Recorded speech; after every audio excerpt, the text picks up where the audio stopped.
এখন আমি এতটুকু এতটুকু সাইজের করে বলের মতো বানিয়ে নিব। গোল গোল করে এই সাইজের সবগুলো বানিয়ে নিব। এই পর্যায়ে দিয়ে দিব আমি লবণ, হাফ চামচের মতো দিয়ে দিব আমি। যেহেতু এটা কাবাব, দিয়ে দিব আমি এই যে এতটুকু গোলমরিচের গুঁড়া। তারপরে একটু নাড়া দিব। এখন আমি দিয়ে দিব আমার কাবাবগুলো দিয়ে উপরে আমি এখানে 3 টেবিল চামচ গুঁড়ো দুধ গুলিয়ে নিয়েছি, দিয়ে দিব।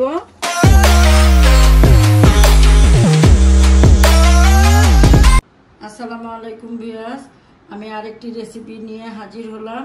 তা হলো আমি তোমাদের মালাই কোপ্তা কারি রান্না করে দেখাবো। এই জন্য এখানে আমি বুকের মাংস নিয়েছি 500 গ্রাম, একটু চর্বি সহকারে নিয়েছি।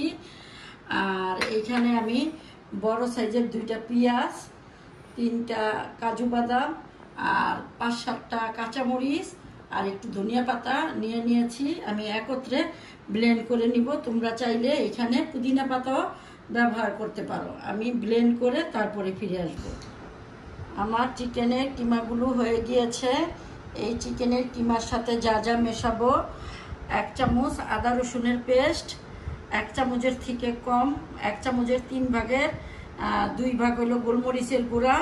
আমি কালোটা নিয়েছি, তোমরা চাইলে সাদা গোলমরিচের গুঁড়া নিতে পারো। হাফ চা চামচ গরম মশলার গুঁড়া, হাফ চা চামচ চাট মশলার গুঁড়া, হাফ চামচের থেকে কম হলুদের গুঁড়া, 1 চা চামচ ধনিয়া আর জিরার গুঁড়া, কাঁচা জিরা, আর 1 চা চামচ চিলি ফ্লেক্স, 1 চা চামচ ঘি আর বাটার মিলানা, আর 3 টেবিল চামচ হলো এটা হলো ছোলার ডালটা। এই ছোলার ডালটা আমি একটু হালকা ভেজে নিয়েছি, ছোলার ডালের গুঁড়া।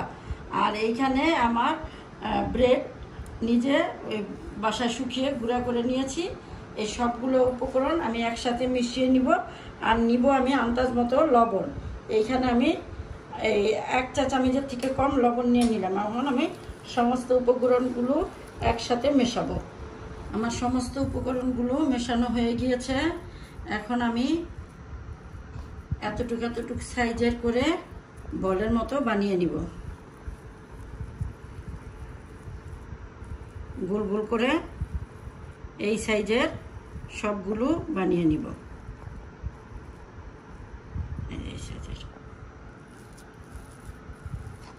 আরেকটা তোমাদের দেখিয়ে দিব, তারপরে আমি সবগুলো বানিয়ে নিব।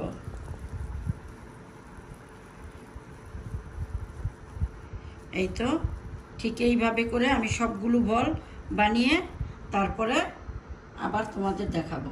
চিকেন কোপ্তাগুলো বানানো হয়ে গিয়েছে। এখন আমি তেলে ভাজতে চলে যাব। আমার তেলটা গরম হয়ে গিয়েছে, কিন্তু অতিরিক্ত গরম না, তাহলে উপর দিয়ে পুড়ে যাবে। এখন আমি একটা একটা করে ছেড়ে দিব। এই কোপ্তাগুলো আমি এই যে এইভাবে উল্টিয়ে পাল্টিয়ে বাদামি কালার করে ভেজে নিব। এরকম সোনালি হয়ে গেলেই আমি নামিয়ে নিব, যেহেতু এটা আমি গ্রেভি করব। আর যদি তোমরা শুধু খেতে চাও তাহলে একদম তোমাদের মনের মতো যেইভাবে পারো একটু গাঢ় করে কালার করে ভেজে শুধু সস বানিয়ে খেয়ে নিবে। এই ভাজা তেলেই আমি গ্রেভিটা বানাবো। এখানে আমি দিয়ে দিলাম একটা দারচিনি, 2টা এলাচ, 3টা লং, 3টা তেজপাতাটি আমি ধুয়ে নিয়েছি, 3টা শুকনো মরিচ। একটু ভাজবো ফ্লেভারটা বের হওয়া পর্যন্ত। এই তো আমার একটু ভাজা হয়ে গিয়েছে। আমি এইখানে 1 কাপ পেঁয়াজ ব্লেন্ড করে নিয়েছি। তারপরে এখানে আমি হাফ কাপ দই একদম এইভাবে ভালো মতন নেড়ে নিয়েছি, যাতে ক্রিমিনেসটা আসে। আমি এই দইটাও দিয়ে দিব।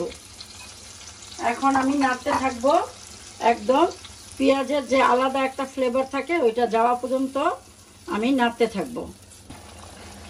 আমার কষানোটা হয়ে গিয়েছে, দেখেছো উপরে তেল বেশি উঠেছে। এখন আমি একে একে অন্য মশলাগুলো দিব। আমি দিয়ে দিব এই এতটুক, 1 চামচের থেকে কম কিন্তু মরিচের গুঁড়া, 1/2 চামচের মতো ধনিয়ার গুঁড়া,